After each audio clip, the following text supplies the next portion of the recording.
ಭಗವದ್ಗೀತಾ ಕಾವ್ಯರೂಪ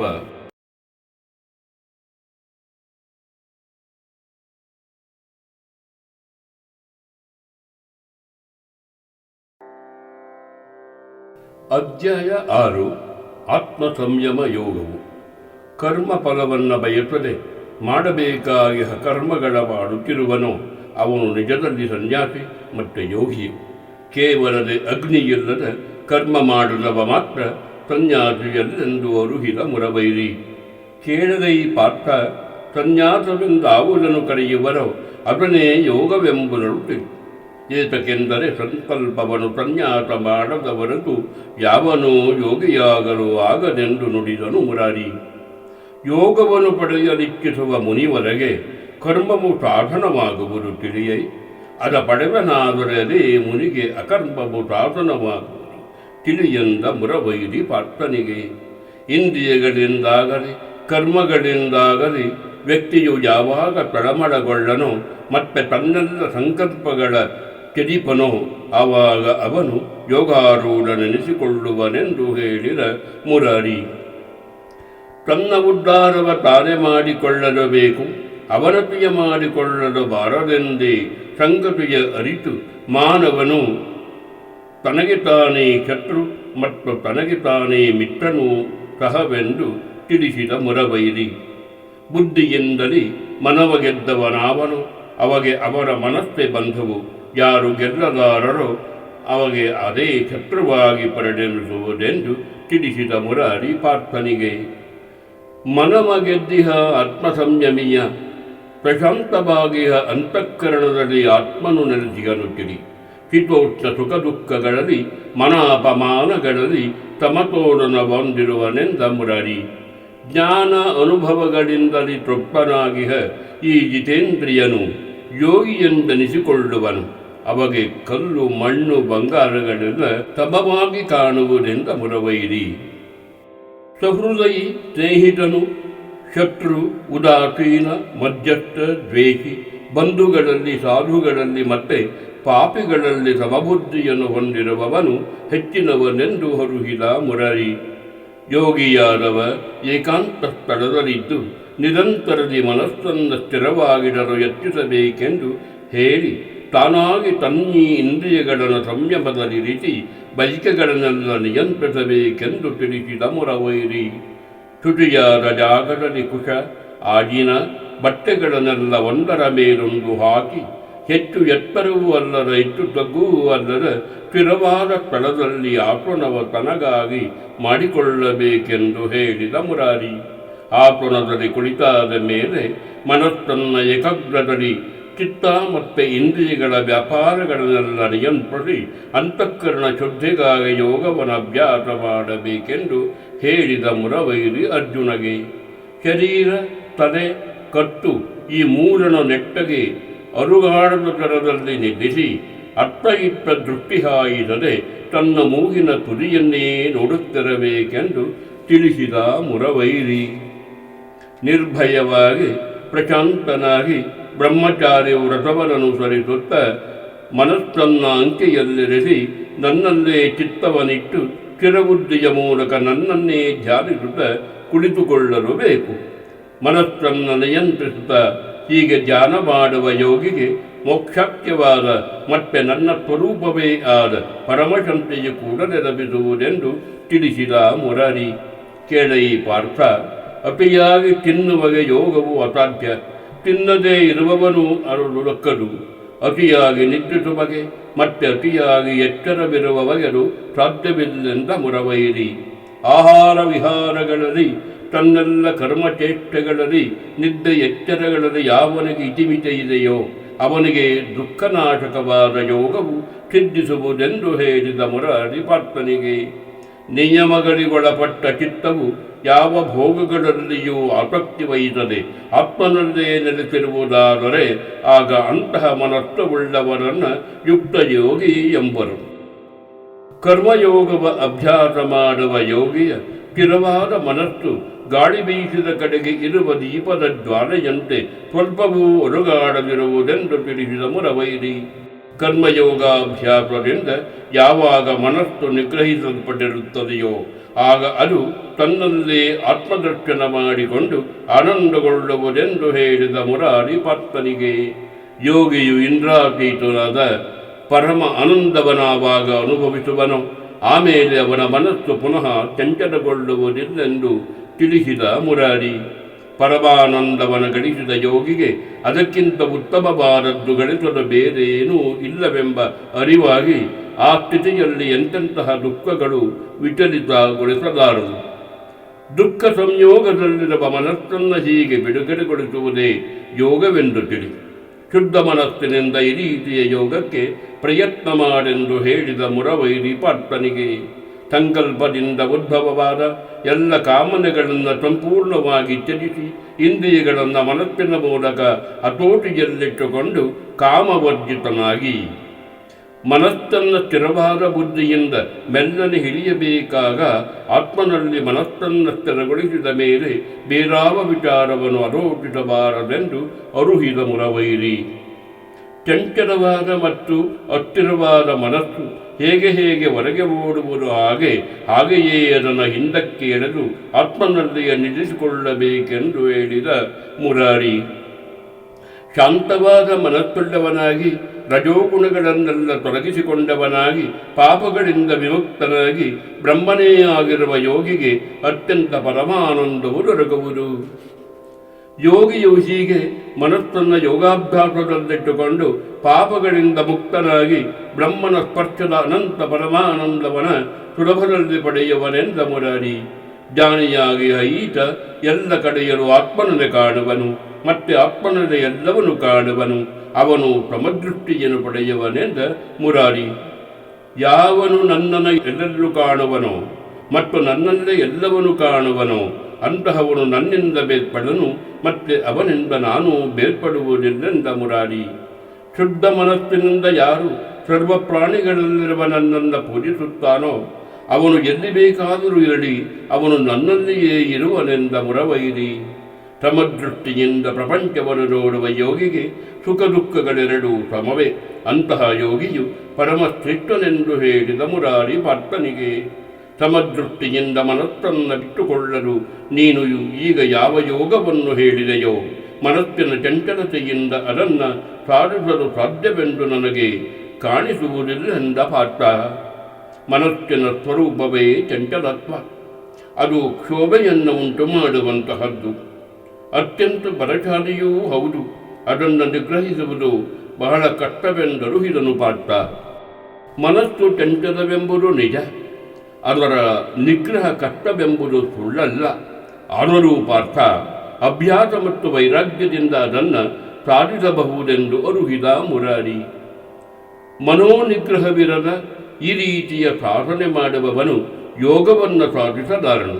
ಜಿತೇಂದ್ರಿಯನಾದ ಸಾಧನೆ ಮಾಡುವವನಿಗಾಗಲೂ ಈ ಯೋಗವು ಉಪಾಯದಿಂದ ಸಿದ್ಧಿಸುವುದೆಂದ ಮುರಾರಿ. ಯೋಗಾಭ್ಯಾಸದಲ್ಲಿ ಶ್ರದ್ಧೆಯುಳ್ಳವ ಸರಿಯಾದ ಪ್ರಯತ್ನ ಸ್ವಲ್ಪ ಮಾಡುತ್ತಿದ್ದರೂ ಪೂರ್ಣ ಸಿದ್ಧಿಯ ಪಡೆಯದೆ ಯೋಗದಿಂದ ವಿಚಲಿತನಾದರೆ ಅವನ ಗತಿ ಏನಾಗುವುದೆಂದು ಕೇಳಿದ ಪಾರ್ಥ. ಸಾಧನ ಮಾರ್ಗದಿಂದ ವಿಚಲಿತನಾದ ವ್ಯಕ್ತಿಯು ಸಿದ್ಧಿಗೆ ಗಳಿಸದೆ ಉಭಯಭ್ರಷ್ಟನಾಗಿ ತುಂಡು ಮೋಡದ ಹಾಗೆ ಹಾಳಾಗುವುದಿಲ್ಲವೇ ಎಂದು ಪ್ರಶ್ನಿಸಿದ ಮುರಾರಿಗೆ ಪಾರ್ಥ. ಹೇ ಕೃಷ್ಣ, ಇದು ನನ್ನ ಸಂಶಯವು. ಇದನ್ನು ನಿವಾರಿಸುವ ಶಕ್ಯತೆ ನಿನಗಿರುವುದು. ನನ್ನ ಈ ಸಂದೇಹವನ್ನು ನೀನಲ್ಲದೆ ಬೇರಾರು ನಿವಾರಿಸುವರು ಇಲ್ಲೆಂದು ಯಾಚಿಸಿದ ಮುರಾರಿಯನು ಪಾರ್ಥ. ಯೋಗಭ್ರಷ್ಟನಿಗೆ ಇಹಪರಗಳೆರಡರಲ್ಲೂ ಕೆಡುಕಿಲ್ಲ. ಒಳ್ಳೆಯದ ಮಾಡಿದವನು ಎಂದಿಗೂ ಕೆಡುವುದಿಲ್ಲೆಂದು ಅರುಹಿದ ಅರ್ಜುನಿಗೆ ಮುರಹರಿಯು ಮುರದಿಂದ. ಯೋಗಭ್ರಷ್ಟನು ಸತ್ತ ಮೇಲೆ ಪುಣ್ಯಕೃತವಾದ ಲೋಕಗಳಿಗೆ ಹೋಗಿ ಅಲ್ಲಿ ಬಹುಕಾಲ ಬಾಳಿ ಅನಂತರ ಸದಾಚಾರಶೀಲರಾದ ಶ್ರೀಮಂತರ ಮನೆಯಲ್ಲಿ ಹುಟ್ಟುವನೆಂದ ಮುರಾರಿ. ಇಲ್ಲವೇ ಪ್ರಜ್ಞಾವಂತರಾದ ಯೋಗಿಗಳ ವಂಶದಲ್ಲಿಯಾದರೂ ಹುಟ್ಟುವನು ನಿಜದಲ್ಲಿ. ಲೋಕದಲ್ಲಿ ಈ ರೀತಿಯ ಜನ್ಮವು ಅತ್ಯಂತ ದುರ್ಲಭಕರವಾದುದೆಂದು ತಿಳಿಸಿದ ಮುರವೈರಿ. ಹೇ ಪಾರ್ಥ, ಪೂರ್ವಜನ್ಮದ ಯೋಗ ಸಾಧನೆಯನ್ನವನು ಪುನಃ ಮುಂದುವರಿಸಿ ಪೂರ್ಣ ಸಿದ್ಧಿಗಾಗಿ ಪುನಃ ಪ್ರಯತ್ನ ಮಾಡುವನೆಂದು ತಿಳಿಸಿದ ಮುರವೈರಿ ಅರ್ಜುನಗೆ. ಪೂರ್ವಜನ್ಮದ ಸಂಸ್ಕಾರದಿಂದಲೇ ಅವನು ಅನಾಯಾಸದಲ್ಲಿ ಯೋಗ ಮಾರ್ಗಕ್ಕೆ ತೆರೆದು ಯೋಗದ ಜಿಜ್ಞಾಸುವಾಗಿ ಕರ್ಮಕಾಂಡ ರೂಪವಾದ ಶಬ್ದಬ್ರಹ್ಮವನ್ನು ದಾಟಿ ನಿಲ್ಲುವನೆಂದ ಮುರವೈರಿ. ನಿರಂತರದ ಪ್ರಯತ್ನ ಮಾಡುತ್ತಲಿರುವ ಪಾಪರಹಿತನಾದ ಯೋಗಿಗೆ ಅನೇಕ ಜನ್ಮದ ಸಾಧನೆಯ ಫಲವಾಗಿ ಮೋಕ್ಷವೂ ದೊರೆಯುವುದೆಂದು ತಿಳಿಸಿದ ಮುರವೈರಿ ಪಾರ್ಥನಿಗೆ. ಮತ್ತೆ ಕೇಳೈ ಪಾರ್ಥ, ಈ ತರಹೆಯ ಯೋಗಿಯು ತಪಸ್ಸುಗಳಿಗಿಂತಲೂ ಪರೋಕ್ಷ ಜ್ಞಾನಿಗಳಿಗಿಂತಲೂ ಮತ್ತೆ ಕರ್ಮಿಗಳಿಗಿಂತಲೂ ಶ್ರೇಷ್ಠನು.